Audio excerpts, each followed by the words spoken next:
a special episode of the Getting Off podcast. We are joined by friends. Hey, this is Dr. Scott. Hi, it's Dr. Shiloh. We're from LA Not So Confidential. And we had an opportunity recently over the middle of July to do a live show with Scott and Shiloh talking about a specific case and both the legal and psychological aspects of that case. We had hoped that we would be able to play the live show on both of our feeds for all of you, for the listeners of both shows. However, there was a little snafu with that, so we are going to try and recreate the magic.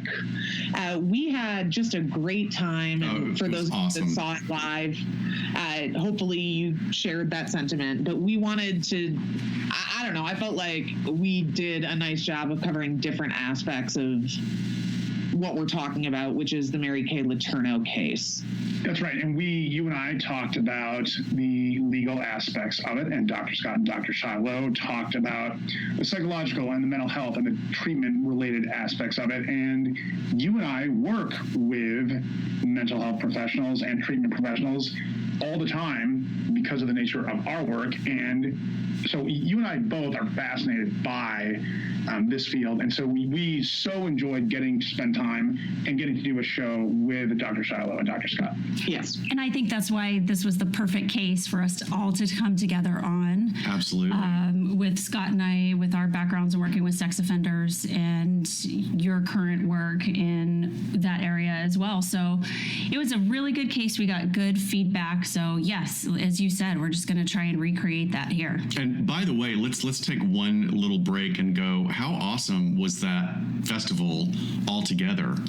Oh, so good. It was so much fun. Amazing. Like they knocked it out of the park for the first year effort. There are so many things. I mean, remember like Friday night we were all talking, wondering if it was going to be Fire Festival. And it wasn't. They did a great job. It's a testament to how a year's worth of hard work, to how well it turned out. Everyone come out next year. There will be another one. Please. Absolutely. Have we given the name? I mean, we shouldn't bury the lead here. It's the Chicago True Crime Podcast Festival. There it is. Right. And the facility was great. The location was great. The hotel was great. The folks who attended were great. The other presenters were great. It was a really professionally well done conference and festival. And I think it's only going to get bigger. With a bar right outside the main meeting rooms. That was so perfect. It was perfect. Welcome to the Midwest. Thank you. Exactly. All right. Should we get into our case? Yeah, let's talk about it. Okay. So I guess I'll sort of give a summary of the basic facts. I think the way that this is probably going to work is Nick and I are going to talk a little more at first because we'll lay some of the factual and legal foundation, and then we're going to turn it over to Shiloh and Scott to talk about some of the psychological aspects of this. But we chose this case because it deals with a female sex offender. And female sex offenders, as you're going to hear, are a somewhat rare breed comparatively. It is a fairly gendered crime. And this was a case that got a lot of national attention. The victim in this case was Vili Fualaau. I hope I'm pronouncing that last name right. It's Fualaau. Kay Letourneau was his teacher. They met in 1991 when she was his second grade teacher. And that was their first contact. She again became his teacher for his sixth grade class. And in June of 1996, there is an initial police contact where police officers find a van pulled over and Mary Kay and Vili in sort of a compromising, sort of disheveled, half-dressed position. Can we just take note and let it sink in? She first met him when he was 7. That's important. Saw this child grow and, oh, geez. Okay. Right. Do we all consider that significant, that it's not simply that she sexually assaulted a 12 and 13-year-old child, but right, she saw this child as an even younger child. Right. Yeah, I mean, that absolutely speaks to a lack of insight, and what we'll get into a little bit later is a real narcissistic centered personality that, like, her wants and her needs come before the safety of a child. Mm-hmm. Yeah. So yeah, Right. that is significant. Indeed. And, Jessa, you and I, from time to time, represent or have represented people who are in the teaching profession who do sexually assault students, either directly of theirs or, students at whatever school they teach at. So we've come across this, and something I think that we're all going to wind up talking about is how, because that's a thing in the world that happens. Yeah. It's probably one of every parent's nightmares, because you send your child off to school, and in fact the school and the teachers are, in fact, from a legal perspective, acting in a quasi-parental and a sort of in loco parentis capacity when the children are at school, and this is obviously a total betrayal of that. But one thing we'll talk about is how cases where those are the charges, that's what the conduct that the defendant is convicted of, how they're treated when the defendant is a male versus this case. Yes, and also how the press treats these cases. Indeed. So after this initial police contact, essentially... Well, hold on, I want to talk about one other aspect of this initial police contact. Mary Kay Letourneau is reported to have lied to law enforcement and told them in this initial contact that Billy was, in fact, 18 years old. Billy's mother was called. Is contacted. She... By police, not by Mary Kay. Yeah, indeed. And tells law enforcement that it's okay for him to leave with Mary Kay Letourneau rather than going home with her, his mother. So that is basically just written up and nothing happens. He starts the 7th grade in September of 96. At that time, Mary Kay is already pregnant with their first child. Now, I would note that when she met him when he was, 7 in the 2nd grade, she was married and had 4 children with her husband, Mr. Letourneau. Her husband's name was Steve. In February of 97, Steve actually finds some love letters between the two of them, and he doesn't know what to do. He talks to his family, shows them to his relatives, and one of his family members calls the police. And Mary Kay is arrested on March 4th of 97 on charges of 2nd-degree child rape, and she is released on bail. After her arrest, the first child, yeah, that's right, I said first child. The first child between the two of these people, Audrey, is born in May of 1997.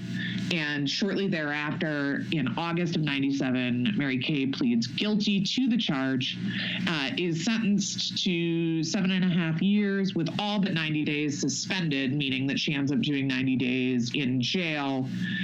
She is given, and Nick is going to talk about this, a really rare, in my view, opportunity, which is despite the age difference, and I would note they're over 20 years apart here.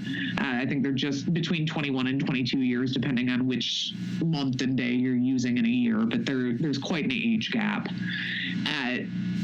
Despite that age gap and the position of power that she had being his teacher, she's given the opportunity to avoid being placed on the sex offender registry. And it's pretty much a no-brainer that she pleads guilty, right? Because there's not much in defending that. Well, there's DNA of this child. I mean, we've got a live baby that is a mixture of the two of their DNA. Yeah.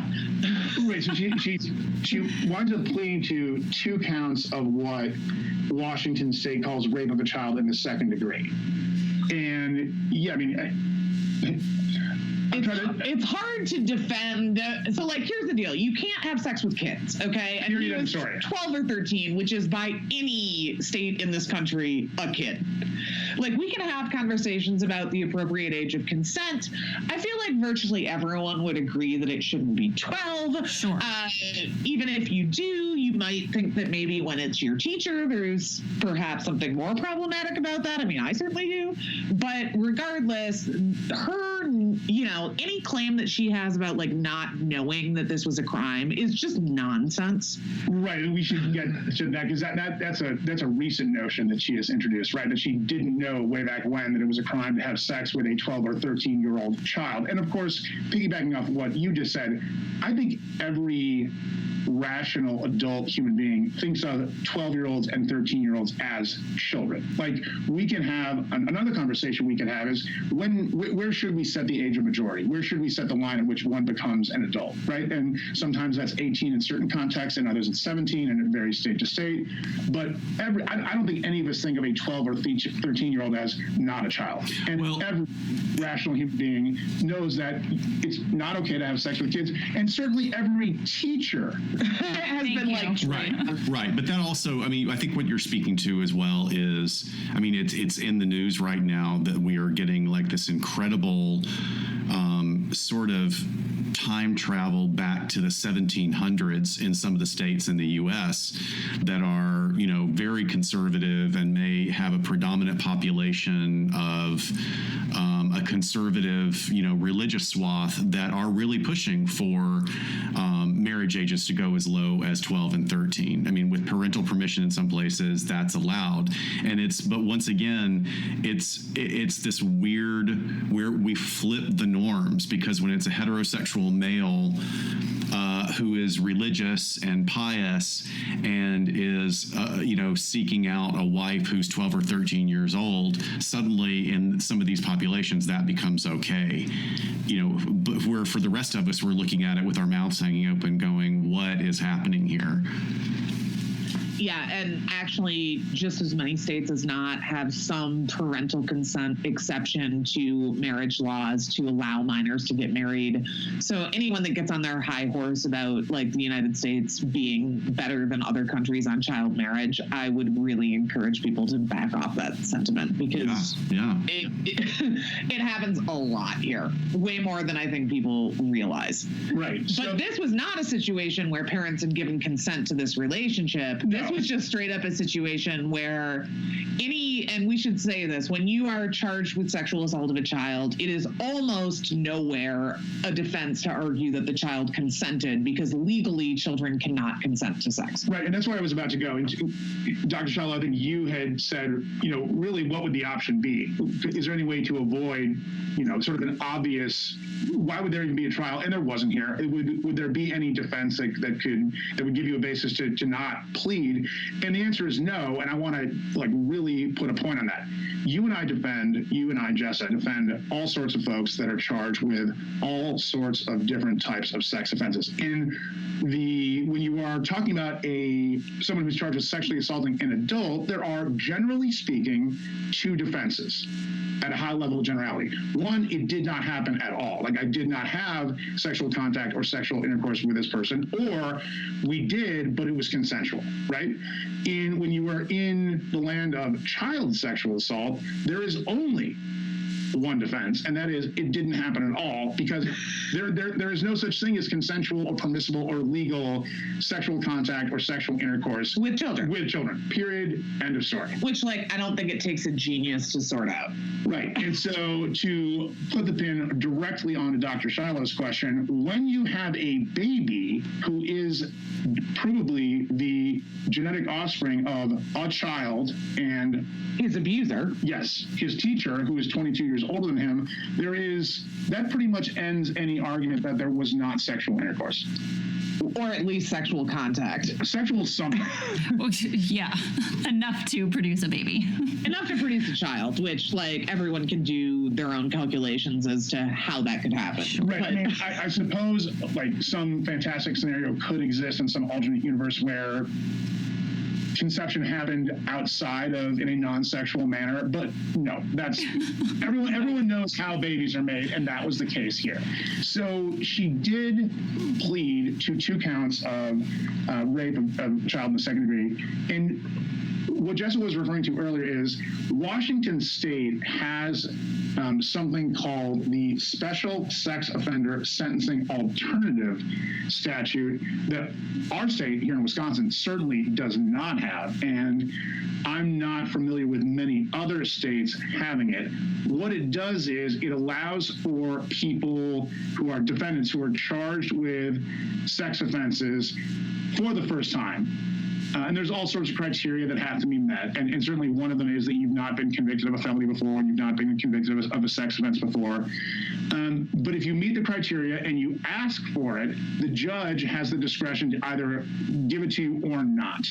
And the judge did give it to Mary Kay Letourneau, and it is incredibly advantageous. We've alluded to some of this already. One is, if you successfully comply with the terms of this SSOSA, this SOSA, you do not have to register as a sex offender. That's a really big deal. That's huge. It's huge. Huge. And, Justin, when you and I are representing folks, we talk about sometimes with our clients about there's sort of more immediate short-term consequences, which are sort of the direct consequences of a conviction, like going to jail or going to prison. Right. There are longer-term consequences that can follow you around far after you've been released and you're back out in society. Registering as a sex offender is one of those things. So to avoid that, that's a huge, huge, huge deal. She also was called upon to spend a much shorter period of time in confinement than she would have been otherwise. So she gets this terrific outcome under the circumstances, and then but it requires her to undergo treatment for a period of 3 years. Behave like a human. Yeah, be on supervision, basically probation for a couple of years. She can't have any contact with this child, of course. And almost immediately after getting out of jail, she starts breaking the rules. Right. And I want to talk about that. But first, I just want to flag this to say this is sort of one of many instances where, in my view, we see a significant disparate treatment of the genders. Yes. Because absolutely. I don't believe that any teacher 22 years older than the 12 or 13-year-old student that was a man would typically be exempt from the registry in the first place. And I'm going to go ahead and state that boldly, that when you look at considerations on why you put someone on the sex offender registry, and for the record, I don't support a public sex offender registry generally. That said, typically when you're deciding, does a person belong here, you look at their risk to the public, and you look at, were they in a position of power over their victim? Was this a repeated act or a one-time thing? Was this someone that they knew or someone that they groomed and had behavioral this was planned, basically. You look at all of those different factors, and to me, there's just no situation in which objectively evaluating this isn't an aggravated case of sexual abuse. It results in a pregnancy, which is obviously a life-changing reality for both parties because there's a child in play. It is done by a teacher to a student. That's a power dynamic. The age gap, the fact that she knew him from the age of 6 or 7 in the second grade gives her the opportunity to groom him. To me, I can't really envision representing a man in the same factual set of circumstances and seeing him get this outcome. Yeah, that sounds like that alternative sentencing, which we don't have anything like that in California either. But that's going to be for the majority of really low-risk offenders where it's a situational or opportunistic offense rather than all the things, obviously, that you just described. The chronicity, which she was describing. Yeah, and the power base of being a person in authority is so important that if we're going to stick someone on a registry, it's going to be a teacher who was predatory towards a child so they don't get another teaching job somewhere else down the line. Right.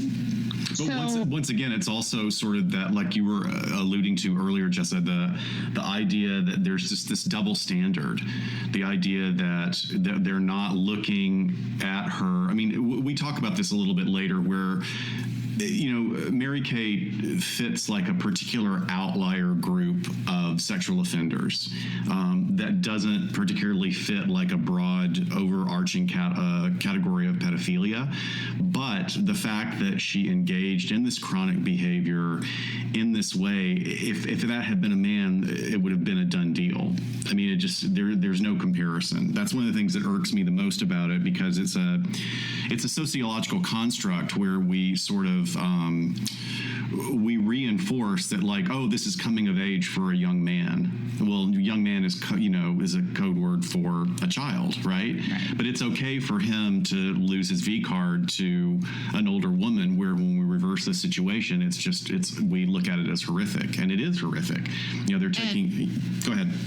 Oh, I was going to say, and I think as we get into this and talk about some of the media coverage of this case, we can really see some of the sort of sociological differences. Sure, yeah. Yeah, Scott, one thing, I mean, you referenced a little bit ago that there are, or maybe it was just that, but there are places in America where there is an effort to sort of go back to the past and make it legal for older adult men to marry female children. And Yes. so, at least in some pockets, that dynamic is viewed as being acceptable. But when we go into this sort of teacher-student thing, we now, male teachers are treated more harshly than adult female teachers, right? Yes. So like the dynamic is basically flipped. It's viewed in a marriage or religious context as being potentially acceptable, but in this context, it's wildly unacceptable. Yeah. That's interesting to me. It is, yeah, I think it's fascinating because because what it requires in addressing these particular kind of cases. And by the way, we should never get too far away from the fact that for whatever jokes we can make or our gallows humor about this particular case, he was a child when this started and he was victimized, and he is still a victim. He's now an adult victim of this chronic abuse that he's likely not even aware of. And we have to just remember the victims in this dynamic, and it just gets really convoluted with the example that you just gave. It's like, well, we twist it this way and it's acceptable to a certain community of faith-based individuals, and we twist it this way and it's not acceptable. We twist it this way and no, a man will be judged more harshly than a woman. So what it does is it requires us to be complex in our thinking about it, and we in the Western world, we don't want to think complex. We want black and white. Well, and it's one of those things, right, that this narrative publicly, and again, we'll talk more about this later, but the narrative has been sort of with not just Mary Kay, though she is, I think, an example of this, with a lot of these teacher-student sexual assaults where the female is the offender. There's this conversation in the media about like, oh, he's the luckiest boy in the world. Yeah. Like, look at this hot teacher. Look at, like, good for him. Who could possibly complain about that? And that reinforces, of course, both the idea that women are primarily functioning as objects of male desire, and really, in my view, toxic notions of masculinity, because we're telling this kid that whatever trauma he might have, he should just get the fuck over it. Well, he should be happy about it. Right. Which is just a perverse message to send to someone who's been violated. So she is released from jail in January of 1998, I believe it is. And within about 2 weeks, it's February 3rd, she is caught again in a car with this child. And there's some special things in the car. There's her passport, there are baby clothes, there's a ton of cash, like over $6,000. And there's speculation, and I want to flag the language that's used. There's speculation about whether or not these two were going to flee the country together. Now, you can't see me, I'm using air quotes, but the reason I'm using air quotes is that there is actually a word for when an adult woman takes a 13-year-old boy out of the country, and that word is fucking kidnapping. Yeah, absolutely. Right. When any adult takes any child that is not their child and that they do not have permission to have custody of, and takes them somewhere that they don't have permission to, that is kidnapping. Yeah, they're not running off into the sunset together. Yeah, this is not a romantic story. Like, this is not a happily ever after story. Well, objectively, rationally, it is not, but it is treated that way in some places. Language of that sort, almost like rom-com type language, is used by people like Larry King, for example. Yeah. Now, Larry King's got his own, history with younger women, so maybe that's influencing because his. Everyone is younger than Larry King. Right. He doesn't have much to choose from, Nick. Come on. Indeed. But so there's a whole lot that's interesting here on February 3rd of 1998 moving forward, because one, she just sets this incredibly favorable agreement on fire. Yeah. I mean, she just throws it away. Double middle fingers to the judge. Right. Now, the condition of her supervision that she explicitly violated was that she was to have no contact with this child. Well, she certainly had contact with him. Yes, she did. Let's talk about what contact means legally in this kind of context. That means, like, she couldn't talk to him on the phone. She couldn't write him a letter. She couldn't, Email wasn't really big yet then, but, right. like, she couldn't have emailed him. She couldn't have texted him, though texting wasn't happening either, but... Right, like, all of those things are forms of quote-unquote contact. She was doing a lot more than that, in as much as she wound up pregnant a second time. Bravo. Yeah. So she wasn't merely violating the terms of her release. She was recommitting the same offense again. Well, I think one of the things that is a reflection of that, we will probably dive into a little bit more later is, really her characterological makeup, whether or not, I believe at one point she has been given a diagnosis of bipolar disorder, which has, significant mood swings. And during those extremes of mood swings, there can be incredibly impaired insight and poor behaviors as a result. But one of the things that is, there's also what we call a dual diagnosis in this. And I struggle with the correct, whether it's histrionic personality disorder versus narcissistic or borderline, because she just really doesn't think that the rules apply to her. And every sort of experience that she has that is in her favor. So when you go back and you think about the special carve-outs she was given in her sentencing at the very beginning, and all the adjustments that were made for her, and all the special treatment she got, well, all that does is reinforce her belief that she really didn't engage in anything that was wrong. And I've said this from the beginning, since I started following this case, that I really believe that her characterological makeup allows her to create her reality as she moves through her day. She makes a statement, it comes out of her mouth, and that is what she believes. That is her history. If you put her on a polygraph, she'd probably pass with flying colors, because she's creating her reality as she walks, regardless of what's happened before. And an example that you gave earlier, where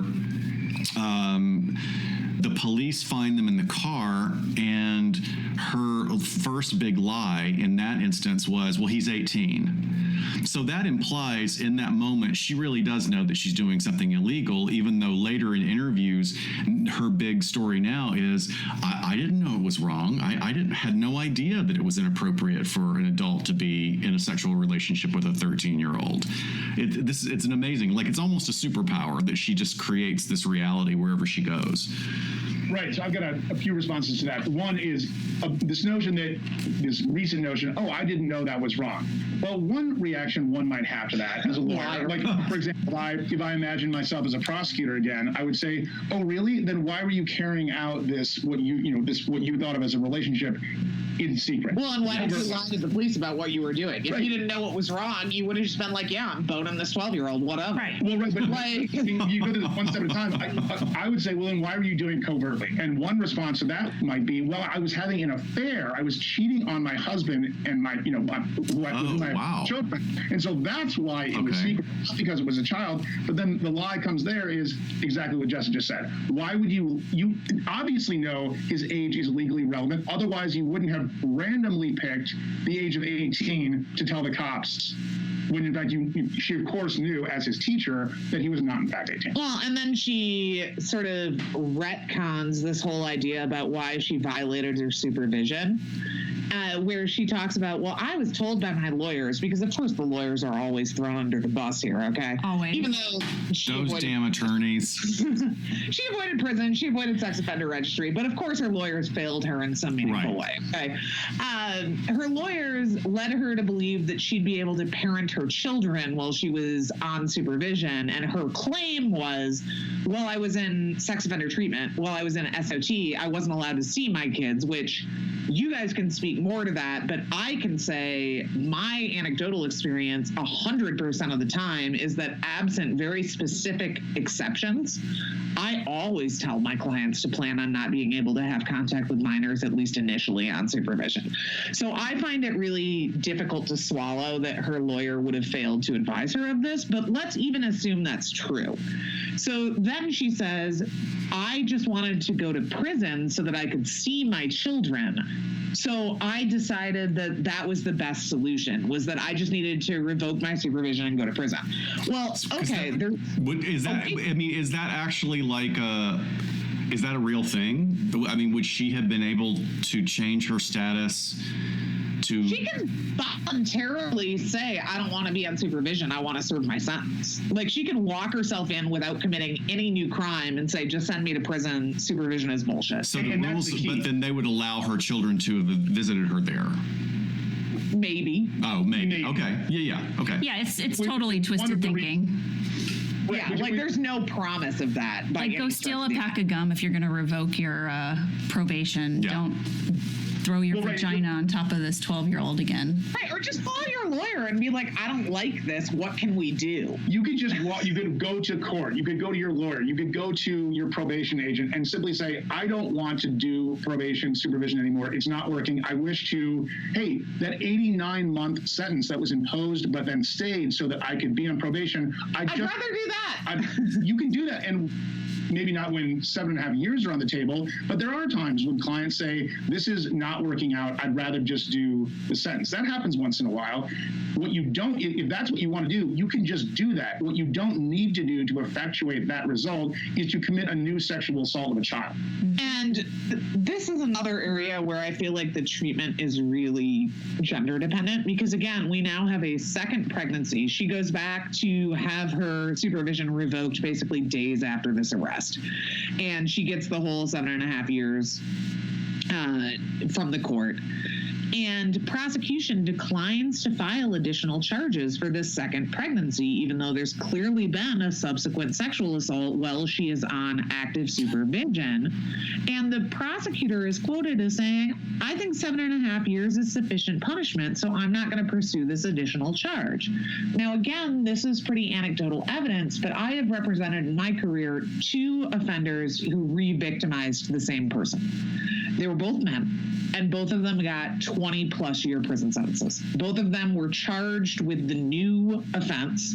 They were sentenced consecutively to the revocation of their supervision for the new offense, and they got lengthy prison terms. And just this is exactly what I'm talking about when I'm talking about that sort of the social constructs of gender and how the double standard here. And the double standard is not that she's necessary. I mean, okay, she's getting better treatment, but the foundational approach to why she gets this is because she as a woman is seen as a second-class citizen and not really capable of doing harm to anyone. And that, sort of layered into, did it really hurt him? I mean, it made it, it ushered him into manhood. I mean, that's one of the things that just irks me about this overall, is when people don't realize that not only did she commit this terrible crime, but it's really a condemnation of and disempowerment of women to not hold her accountable for her crime. Well, and treatment-wise, that's not very helpful to me as a treatment provider when I'm doing a risk assessment on this woman and there's only the initial conviction. If she had been charged with this additional crime, I'd be able to do a more thorough, informed risk assessment. Because your risk assessment is on a rubric, right? It's like scored. Some of it is very objective and scored, and based on how many charges and how many convictions they have, they can get bumped up into higher risk, which she clearly is because she reoffended once, which is actually way outside the norm for female sex offenders. They have a very low reoffense rate, somewhere around less than 3%, if you look at some of the meta-analysis that have been done.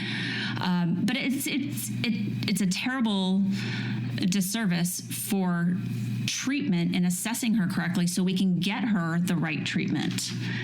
Well, Well, and I feel like, Scott, when you say women have this second-class status, some people might hear that and think, but she got a break on her sentencing. What's the big deal there? Right. And of course, the answer, at least in my view, is number one, women are full human persons capable of the entire range of behavior on the human spectrum. Exactly. We should react to their behavior the exact same way that we react to any other behavior, because the behavior is the issue, not the gender.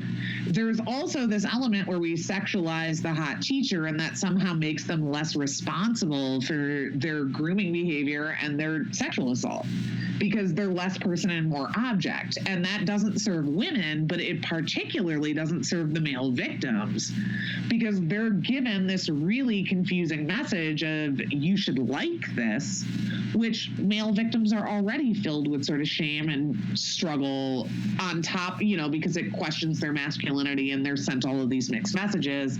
And in fact, when you read interviews with Vili after her revocation, he talks about, I was really depressed when I was 14 and 15 and raising these two children on my own, and my friends couldn't really relate to me. Yeah, no kidding. No shit. Absolutely. And I don't think, and the thing that's heartbreaking about those interviews with him around that time, and even 10 years later as an adult, he doesn't understand the impact that this had on him. He really doesn't get it. I mean, I think that he is fully feeling the results of it. I mean, you can see it in a couple of the interviews. He just looks unbelievably depressed and overwhelmed, and just, this sort of high vibrating baseline of irritability that is so common in trauma victims. He never got help. I mean, I think he even refers to in one of the interviews that he had been sort of funneled into counseling during the initial events, and they were really concerned about getting him on medication. Well, one of the reasons they wanted to get him on medications is she had groomed him so intensely that he was near suicidal because he couldn't have contact with her. Here's a kid from a struggling single parent home where the mom is working all the time to support her family. There is no parental influence for him at home. And then he gets love bombed by this, how did he describe her? That she was an angel or something, when, he sort of saw her in these almost supernatural parental terms. And she uses that, and then this happens in child development as well, where, we'll see incidences of children that are abused by their parents. But if that's the only solid thing in a child's life, they're going to be a lot less likely to report or to corroborate evidence against that parent, because they're going to cling to that solidity. And I think that's something that happened here with Vili. Well, and as the adult, she was able to shape this story over all of these years that he's just clung on to. It's his defense mechanism to sort of just say, yes, this is our story, this is how it went, we were in love, it's unusual, but here it is. And he wasn't even ever, maybe now, but not ever to break out of that. She's just completely structured all of that thinking for him. There were no contact orders in place while she was in prison, but she routinely violated those in a variety of creative ways, right? Like, she was allowed to breastfeed and to provide milk for the children, or for the younger child. She would sort of put notes for him and other right. in the bottles and things. So again, one of these things where, just think, I worked in California state prison system for years on a maximum security yard, and if an inmate was caught sending or receiving messages from a family member via notes or things that are smuggled in all the time, man, they go to the hole immediately. I mean, the punishment is so severe. And once again, she gets reinforced because she gets a slap on the hand, Well, and she does spend a significant period of time in solitary confinement, which I'm sure totally helped her mental health issues. Exactly. But throughout this whole time of her incarceration, there isn't really the meaningful break in contact that you'd like to see, because she's always violating it. And then his family does a series of what I would describe as inexplicable things, which, number one, they allow him to co-author a French book with her, which is called Only One Crime, Love, and go on a book tour in Paris to promote it. He was 15 years old. Then the U.S. version is published with limited input from them, and it's called If Loving You Is Wrong. His mother does appear to cash in on this. I mean, she lets her child, who is a victim of sexual assault, go promote a book about a love story internationally when he is still 15 years old and a father of two. Lovely. I know you have strong feelings about the mom. Yeah, I really do. Yeah. Yeah, let's just exploit my child even more. I feel like the only place that I've seen sort of like official recognition, or like an official, meaning like a legal argument about his victimization, is when he, in the early 2000s, sues the police, the local police, and the school district, seeking to hold them liable for the fact that his teacher sexually assaulted him. And there was actually a civil trial in that. And he lost that trial. But if you look at the pleadings and the arguments from that case, his lawyers in that context, in the civil context, are saying his life has been massively and permanently, irreparably damaged by this. He's unemployable. He wasn't able to finish school. He's isolated. He's emotionally struggling. He's emotionally struggling. He's infamous. I mean, in that context, they talk about all the negative impacts this has had on his life. And of course, it permanently changed the course of his life, starting at age 13. Well, and he is... She did that. She chose that. Well, and you can see the sort of influence she has throughout that civil suit, because at first he's deposed and talks about the sexual contact that happened on school grounds. But then when she's going to be called to testify at the trial, and they ultimately call her via video conference versus in person, he recants and goes back to, no, it never happened on school grounds. And I would suggest that that's fairly consistent with a child being free of the grip of their abuser, which is the time she was in prison, and not contacting him regularly, versus even that specter of her seeing him testify. Right. Yeah, well, and that's consistent with so what happens in cases, and you and I, typically in criminal cases, with any type of abuse, right? In domestic violence cases, you and I have seen that happen lots of times. It happens in child abuse and child sexual assault cases. So that's a common dynamic. Right. So after she gets out 7.5 years later, just under 7.5 years later, because she gets the credit for time served, when he is 21, he lifts the no contact between the two of them, which apparently is something in Washington state that victims can do. Well, yeah, and right. What's sort of interesting about that to me is, on one hand, he's no longer a child. Right. So the main point, I think, is he's an adult. He can make decisions for himself by this point about who he wishes to spend time with. On the other hand, she's under supervision. Of course, there are rules about what she can and cannot do, and he remains the victim of her crimes. Yes. Right.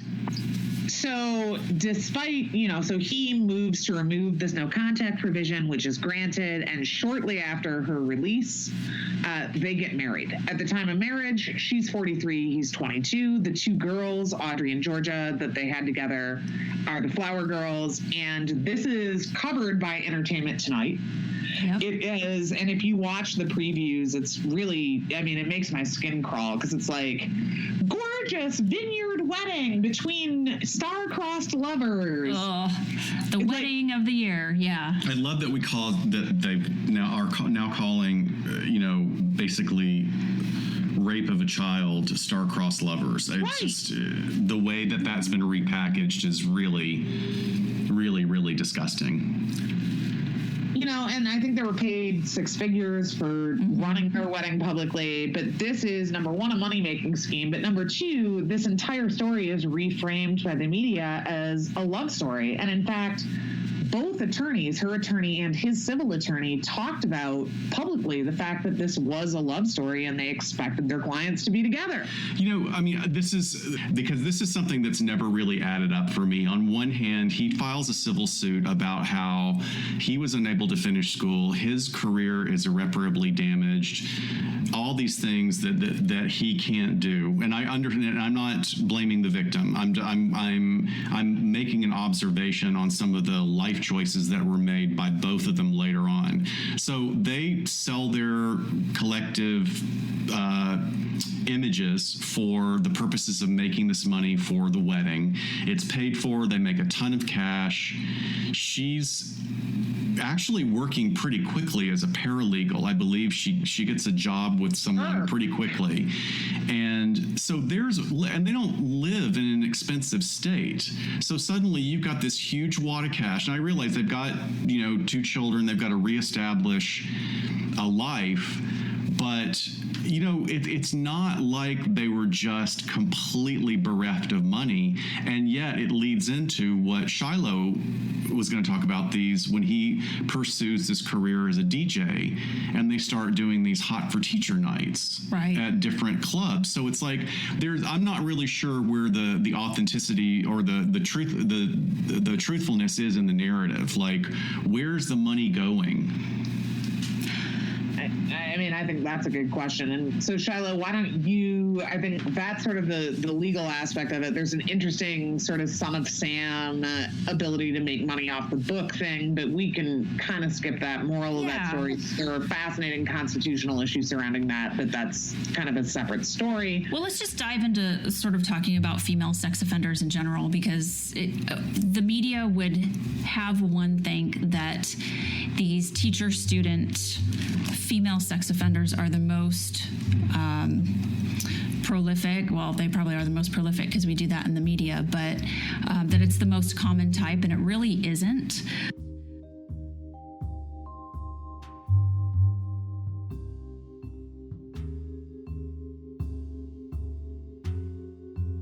Sincerely thank you for spending some time with us today. LA Not So Confidential is part of the Crawlspace Media Network, and each episode is hosted, produced, and edited by Dr. Scott and Dr. Shiloh. Our music, entitled Cool Vibes Film Noir, is utilized under a Creative Commons Attribution license. Cool Vibes is composed and performed by the amazing Kevin MacLeod, who graciously allows us to use this great piece of music. Please check out his YouTube channel at handle 1HMNC. All of the resources for each episode can be found on our website at www.la-so-confidential.com. You can find us on Instagram at LA Not So Podcast, on Twitter at LA Not So Pod, and on Facebook at LA Not So Confidential. Please hit subscribe so you never miss a new episode. Lastly, we'd be honored if you joined our Patreon at patreon.com/LA Not So Podcast, so you can be the first notified about upcoming live events, social gatherings, and super cool swag coming your way. Thanks for listening, and we'll see you soon.